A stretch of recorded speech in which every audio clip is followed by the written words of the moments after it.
안녕하세요.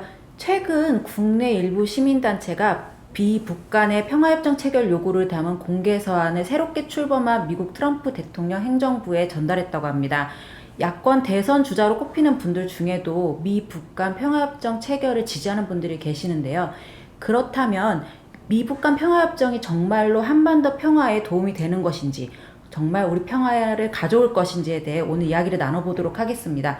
오늘 이 이야기에 대해서는 전 통일연구원 원장이셨고 북한 안보 문제 전문가이신 김태우 건양대 교수님을 모시고 알아보는 시간을 가지겠습니다.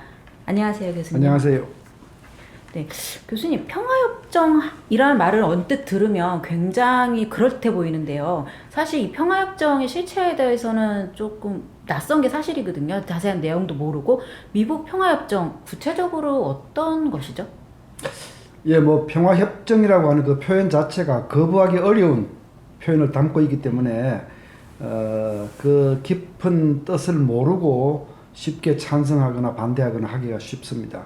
한반도에 있어서는 북한이 1962년부터 남북한 평화협정을 하자 이렇게 제안을 했고 1974년 이후에는 줄곧 조미 평화협정, 즉 미국과 북한 간의 평화협정을 맺자. 그렇게 해서 지금 정전 상태인 이 6.25 전쟁을 완전히 종식하고 한반도의 평화를 가져오자. 내용은 그런 건데요. 듣기에 따라서는 상당히 아름다운 그런 표현이지만 그 내용은 그렇게 표현만큼 아름답지는 않습니다.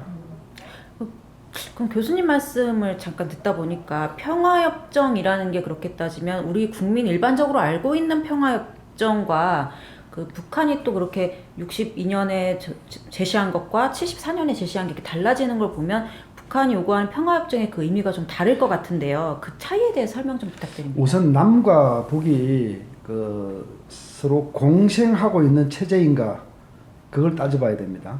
그리고 북한이 과연 현상 유지 세력인가 현상 타파 세력인가 그걸 따져봐야 합니다. 네, 북한에게 있어서는 적화 통일이라고 하는 목표 지금도 불변이죠. 또 우리는 자유민주주의 통일을 우리의 국가 목표 중에 하나로 삼고 있지 않습니까? 그러니까 이게 한반도에 있어서 두 체제는 서로 대립하고 있고 제로섬적인 관계에 있고 어느 한쪽이 소멸되어야 완전히 문제가 해결되는 이런 상황에 있죠. 그런 상황에서 평화협정을 맺는다는 것은 굉장히 위험성이 따르는 것이죠. 평화협정은 현 조건에 만족하고 이 현상을 타파하지 않고 현상을 유지하겠다라고 하는 생각하는 체제끼리 그 세력끼리 평화협정을 맺었을 때 그 평화협정은 지속력을 가집니다. 그렇지 않은 상황에서는 굉장히 위험한데 북한의 경우에는 말이죠. 6.25 전쟁을 도발하고 사실 미군의 개입으로 인해서 적화통일 기회를 놓친 거 아닙니까? 그 이후에도 줄곧 적화통일을 목표로 가지고 있었는데요. 북한 입장에서는 한미동맹을 해체하고 주한미군을 내보내는 것이 70년 된 수건사업이라고 할 수 있습니다.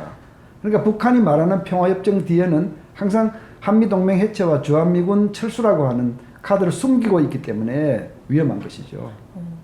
그렇게 말씀 들으니까 이게 협정이 그냥 우리가 안뜻 아는 그런 평화협정은 아니란 생각이 드는데요. 그럼 지금 북한이 지금 수십 년간 계속 조미, 그 당시엔 조미였고 지금은 미북 간 평화협정을 계속 주장했다고 말씀하셨는데 우리나라를 지금 그렇다면 배제시킨 상태에서 진행되는 이 평화협정, 만약에 이게 체결이 됐을 때 우리나라에 미치는 영향은 어떤 게 있을까요? 뭐 한국이 6.25 전쟁 정전 협정 당사국이 아니다 하는 이유로 사실은 이제 겉으로 내세우면서 그런 이유를 내세우면서 미국과의 평화 협정을 북한이 주장을 했지만 결국 북한의 목표는 한미 동맹 해체와 주한미군 철수라고 하는 데 있기 때문에 만약에 이 평화 협정이 맺어지고 나면 뭐 맺을 당시에는 뭐 축제 분위기에 쌓일 수도 있습니다. 아, 이제 6.25 전쟁이 끝났다. 이제야말로 끝나고 이제 한반도는 평화가 왔다. 이렇게 얘기할 수 있지만 그 다음 북한이 요구할 것은 이제 북한과 미국은 더 이상 적대국이 아닌데 전쟁이 정전이 아니라 이제는 종전이 되었는데 왜 한미동맹이 필요하냐. 주한미군이 왜 필요하냐. 이런 주장을 내놓을 것이 틀림이 없거든요.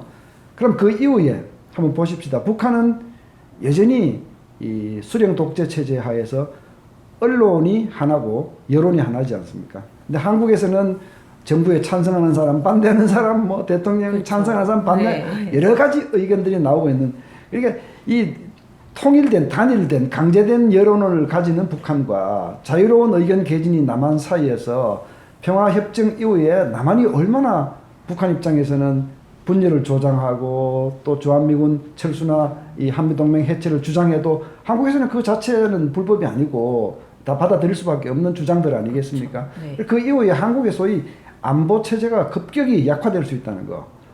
그것 때문에 사실은 이 평화협정에 반대하는 것이고, 만약 북한이 변화해서 남과 북이 서로 공생할 수 있는, 상생할 수 있는 체제가 되었다면 당연히 평화협정에 반대할 이유가 없습니다. 그 말씀해주신 대로 듣다 보니까 좀 궁금한 게 혹시 이런 평화협정의 예시 같은 거 저희가 알 수 있는 이런 예시가 좀 있을까요? 역사적으로 수도 없이 많습니다. 그러니까 베스트팔렌 조약 같은 것은요, 유럽에서 30년 전쟁, 80년 전쟁이 끝나면서 소위 전쟁에 지친 유럽 국가들이 이제 정말 평화를 갈구하는, 소위 그러니까 모두가 다 현상을 유지하기를 원하는 나라들이 모여서 조약을 서명을 했어요. 수백 년간 그 체제가 지속되었죠. 그러나 1919년에 맺었던 이 베르사유 조약, 1차 대전이 끝나고 독일이 항복하면서 맺었던 평화조약 아닙니까? 그쵸. 근데 독일은 사실 마음속으로 굴복한 게 아니었거든요. 지금은 항복하지만 다시 두고 보자는 생각을 가지고 있으니까 금방 그 조약은 파괴되고 2차 대전이 일어난 것이고요.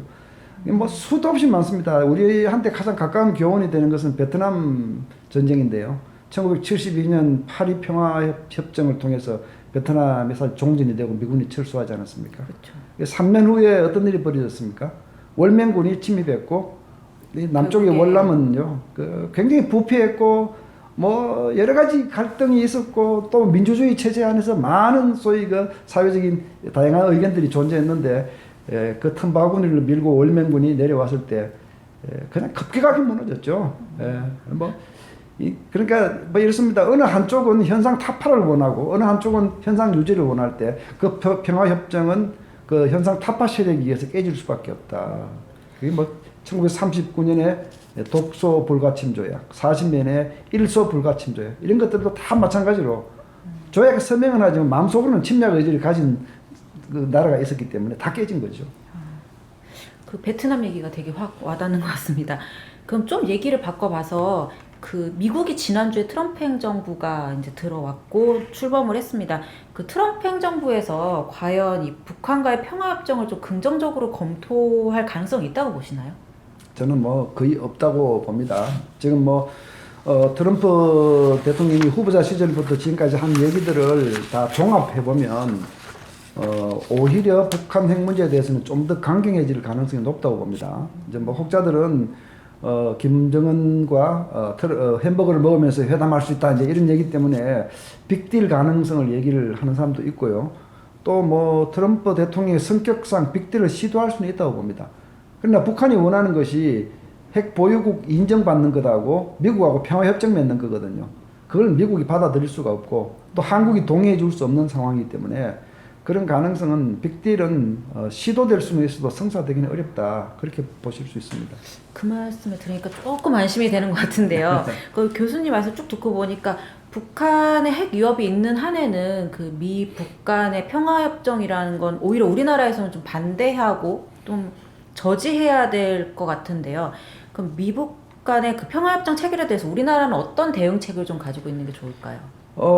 원론적으로 말씀을 드리면 남북 간은 분단국이기 때문에 분단되어 있는 동안은 상생하는 것이 좋죠. 예, 같이 더불어 잘 사는 것이 좋죠.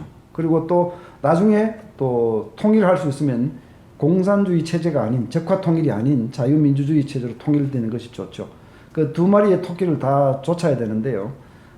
두 마리의 토끼가 사실 서로 반대 방향으로 달립니다. 그래서 참 어려운 부분이 있지만, 그러나 두 마리의 토끼를 조화 속에서 시대에 따라서 어느 쪽의 비중을 높이느냐는 달라질 수 있지만 두 마리의 토끼를 쫓을 수밖에 없고, 상생을 위해서도 안보가 필요하고 통일을 위해서도 안보가 필요합니다. 이 안보가 흔들리면 북한은 남한을 만만하게 보고 위협을 가하고 도발을 할 수 있는데, 어느 한쪽이 다른 쪽을 향해서 도발을 할 수 있다고 생각하는 상황에서 상생이 정착되지는 않습니다. 통일도 마찬가지죠. 우리가 원하는 자유민주주의 통일을 하기 위해서는 북한이 변해야 되는데, 북한이 핵무기를 가지고 우리보다 안보 입장에서 한국을 압도하고 있다고 생각할 때 우리가 원하는 변화를 북한이 순순히 받아들일 수가 없죠. 그래서 교훈은 가장 중요한 교훈은 상생을 위해서도 튼튼한 안보가 필요하고 통일을 위해서도 튼튼한 안보가 필요하다. 예, 그렇게 말씀할 수 있습니다. 네. 그 뭔가 지금까지 들어본 바에 의하면 그 평화라는 말로 좀 포장된 전쟁이 지금 계속 이루어지고 있는 것 같습니다. 그 마지막으로 그 진짜 평화를 위해서 우리가 어떤 노력이 필요한지 한 말씀 해주시기 바랍니다. 저는 우리 내부의 통일이 먼저 시급하다고 봅니다. 지금 우리 한국의 시민단체들이 미국 정부에 대놓고 이 북한과 미국과 평화협정을 맺으라고 요구하는 것은 우리 국내에서 통일되지 않은 논의 중인 그리고 정제되지 않은 그 일부 의견을 미국 정부에 갖다 주는 거 아닙니까? 그렇죠. 이건 참 대한민국 체면이 말이 아니죠. 이런 모습을 보이면 우리는 결국 통일도 할 수 없고 상생도 할 수 없습니다. 그러니까 이런 문제에 대해서는 국론부터 먼저 단합되는 것이 중요하고 그러기 위해서는 정치 지도자들 또 대선에 나서신 분들 지식인들 이런 사람들 역할이 중요하고 시민단체 역할도 중요합니다. 국론을 쪼개고 국가 체면을 손상시키는 그런 활동을 대외하는 것은 정말로 금물입니다. 네, 말씀 감사합니다. 북한은 핵을 포기하지 않고 평화협정을 주장하고 있습니다. 그런데도 북한 핵에 대한 비판 없이 평화협정에 동조하는 것, 우리가 평화라는 언어의 체면에 빠져 있는 것은 아닌지 되돌아볼 때인 것 같습니다. 바른사회 시민의 김도연이었습니다.